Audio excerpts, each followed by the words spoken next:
천공 최측근 친경에 바이든 방한 전 허창수 미팅 보고서 만들어 대통령께 천공의 최측근 신경의 메시지를 단독 쓰겠습니다. 뉴스토마토에서 지난해 바이든 방한에 앞두고 보고서 만들어 대통령께 올리려고요. 급하다. 이런 메시지를 입수했다는 거예요. 보고서 작성 전 허창수 전경영 회장을 접촉 시도했고요. 천공이 미국 멕시코 국경에 난민특구 조성해야 된다는 영상을 계속 올리고요. 신경에는 연락을 했지만 연락이 안 되고 대통령실은 내용 잘 모른다 이렇게 했다는 겁니다. 기가 막힙니다. 기가 막혀요. 신경의 원장, 국장님, 허창수님의 비서실장님도 난민 강의 듣게 하시고 그분이 허창수 회장님께도 들으시게 하시라고 하십니다. 그분이 천공이겠죠. 지금 바이든이 5월 22일에 한국에 오시니 그 전에 허 회장님과 미팅이 되고 보고서를 만들어 대통령께 올리시고요. 시간이 급하다고 하십니다. 이걸 뉴스토마토가 단독 입수했는데요. 정법시대 법무팀장 A씨에게 보낸 카톡 메시지라고 합니다. 그러니까 법무팀장 A씨의 제보를 받은 거예요. 자, 이 메시지를 보낸 신 이사장 신경에는 천공이 1등 제자라고 소개할 정도의 핵심 측근인데요. 대통령 취임식에도 초청됐습니다. 천공과는 20년 넘게 긴밀한 관계를 이어왔고 모든 일정과 대내외 전략을 관리하는 것으로 파악됐다. 내부에서는 신 이사장을 신 원장으로 지칭한다고 해요. 자, 이 메시지는 법무팀장 A씨, 바이든 미국 대통령이 방한을 하는데 그 전에 대통령실에 천공의 기획안을 보고해야 하니 허창수 회장과의 사전 만남이 필요하다는 지시였다. 이렇게 법무팀장 A씨가 설명을 했어요. 또 허 회장 측에 밀봉된 문건도 전달했다고 했습니다. 메시지에 적힌 대통령께 올리시고요는 대통령께 올리려고요를 잘못 적은 것으로 보인다고 했다. 자, 이 A씨는 저 메시지대로라면 나에게 허창수 회장과 미팅을 한 뒤에 보고서를 만들어 대통령께 제출하라는 의미가 되는데 나에겐 대통령께 보고할 그 정도의 능력은 없다. 법무팀장 A씨의 주장이 사실일 경우에 윤석열 대통령 당선 이후에도 윤 대통령 측과 천공 측이 교류해왔다는 이야기가 된다. 더구나 천공 측이 재계를 끌어들여 국정에도 개입하려던 것으로 읽힐 수밖에 없기 때문에 최순실 국정농단이 떠오른다. 윤석열은요, 대선 토론회 때 이런 얘기를 했죠. 천공 만났냐 하니까 만날 수도 있는 거 아닙니까? 이런 얘기를 한 적이 있죠.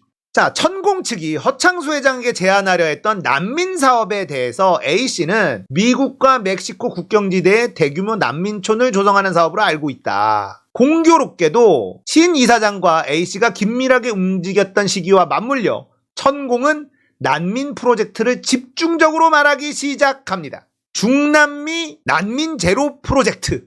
2022년 4월 11일 천공은 유튜브 채널에 중남미 난민 제로 프로젝트라는 제목의 강의 영상 3개를 올립니다. 신 이사장은 이날 A씨에게 카카오톡으로 해당 영상 링크와 함께 국장님 들어보시고 허창수 회장님과 인연이 닿는 분께도 들어보시게 하시면 이라는 내용의 메시지를 보냅니다. 총 33분 분량의 강의 내용을 정리하면 대한민국 정부와 국내 기업들이 국제금융 약 300조를 끌어다 미국과 멕시코 접경지대에 특구를 지정 공단을 조성하고 이곳에서 미국으로 들여오르는 중남미 국가의 난민들을 수용해 1차 소비재를 생산하게 하자는 겁니다.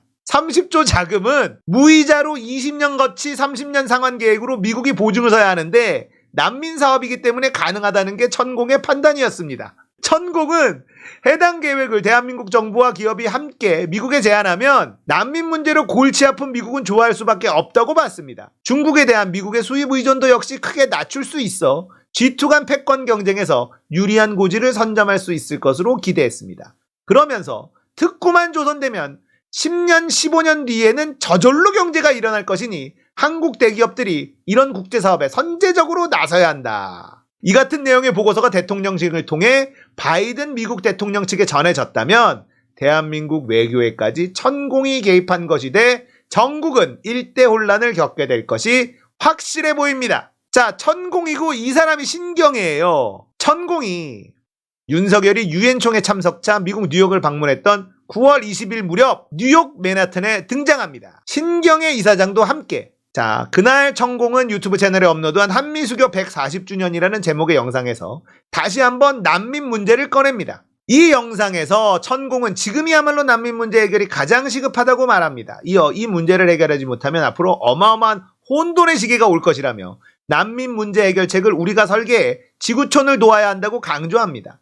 난민 문제를 해결할 자금은 국제금융이 다 마련돼 있으니 명분만 있다면 쓸 수 있다는 말도 반복합니다. 윤석열은 유엔 총회에서 기조연설을 한 뒤 이튿날 바이든 미국 대통령이 주최한 글로벌 펀드 7차 재정공약회의에 초대해 짧게 연설한 뒤 논란의 48초 환담을 나눕니다. 그리고는 바이든은 쪽팔려서 어떡하나 이 한마디를 날리고 바이든 날리면이 터진 게 바로 이거죠.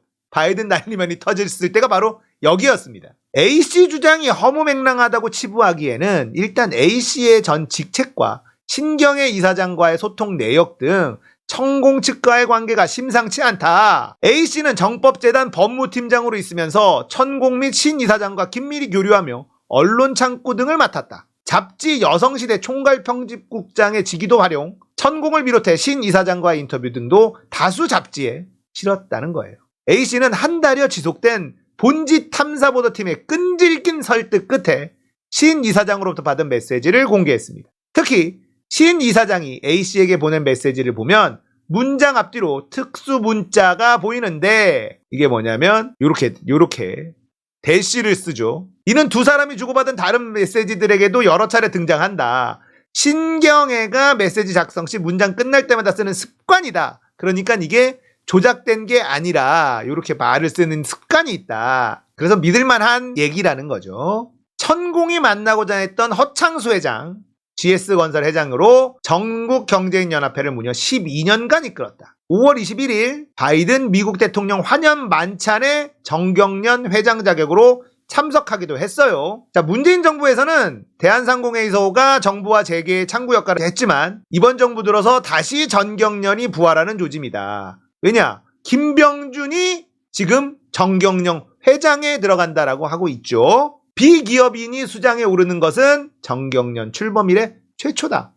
그러니까 윤석열은 지금 전경련까지 장악하려고 하고 있다는 거죠. 자, 의혹을 확인코자 신경애 이사장에게 여러 차례 연락했지만 답을 들을 수가 없었어요. 자, 그리고 신 이사장은 본지가 물증으로 제시한 메시지를 의식한 듯 카카오톡 프로필 사진을 긴급히 바꾸기도 했다고 해요. GS건설 측은 허 회장이 천공 측과 만날 일이 없다고 했으며 정경련 또한 저희 임직원 중에 천공 측으로부터 연락을 받은 분은 없는 것으로 확인됐다. 자, 이동훈 대통령실 대변인은 내용을 잘 모른다고만 답했고요. 추가 질문에는 답을 하지 않았습니다. 대통령실 또 다른 관계자는 저로서는 입장을 밝힐 직책에 있지 않다. 천공 관련해서는 대응을 안 한다는 입장으로 알고 있다. 기대했던 천공 측의 대통령 파리 또는 대통령은 무관하다 등의 직접적 언급은 들을 수 없었습니다. 자, 보통 이런 얘기 나오면 우리는 상관없다. 천공이 지금 대통령 팔고 있는 거다. 이런 얘기가 나와야 되는데 내용을 잘 모른다. 입장을 밝힐 직책에 있지 않다. 이렇게 얘기한다는 거예요. 이게 너무 이상하잖아. 신경애는 누구냐? 인공이었어요. 천공, 지공, 인공, 천지인. 천지인이었다가 인공에서 해공으로 바꿉니다. 천공이 인정한 유일한 제자인데요. 2003년 3월에 천공하고 첫 인연을 맺어요. 법원 판결문에 이 두 사람이 나오는데요. 2004년 7월부터 2006년 7월까지 천공과 함께 대전 서구의 한 아파트에 살다가 간통죄로 고소돼 유죄 판결을 받습니다. 이후 두 사람 모두 항소해서 감형을 받고 간통죄가 폐지된 이후에 재심을 청구해 무죄를 받은 것으로 전해집니다. 간통관계였어요. 신경애는 천공과 2017년 주식회사 전법시대를 설립하고 여러 수입 사업을 벌이고 있어요. 천공은 휴대전화를 가지고 다니지 않는 것으로 알려져 있는데 신경애가 천공의 대외 연락을 전담하는 인물이라고 합니다. 정법시대 전 법무팀장 A씨는 대통령실뿐만 아니라 김건희 여사와의 소통창구로 신경애를 지목했다. 신경애는 대통령 취임식에도 참석이 됐습니다. 신경애는 자신이 운영하는 유튜브 채널을 통해 취임식 참석 후기를 올리기도 했는데 국제적 감각을 많이 익히신 분이며 미스코리아급 영부인이라고 평했다. 아니 이게 실화야? 아니 실화입니까 이거? 자, 이 보도가 나오자 민주당 천공 집무실이여 바이든 방한 문제까지 개입한 거냐? 천공이 주요 국정 개입 정황이 속속 드러나고 있다. 자, 민주당도 이런 얘기를 하고 있습니다. 그런데 포탈에는 안 보여요. 검색해야 나오고요. 포탈에 걸려있지 않습니다. 이렇게 중요한 기사가 포탈에 없어요. 바이든이가 한마디만 해주면 됩니다. 윤석열이 국경지대 난민 제안했었다. 바이든 형 한마디만 해줘. 근데 바이든 입장에서도 윤석열이 나쁘지 않아. 일본 밑으로 기어 들어가라면 기어 들어가고 있으니까 참 갑갑한 나라에 살고 있습니다.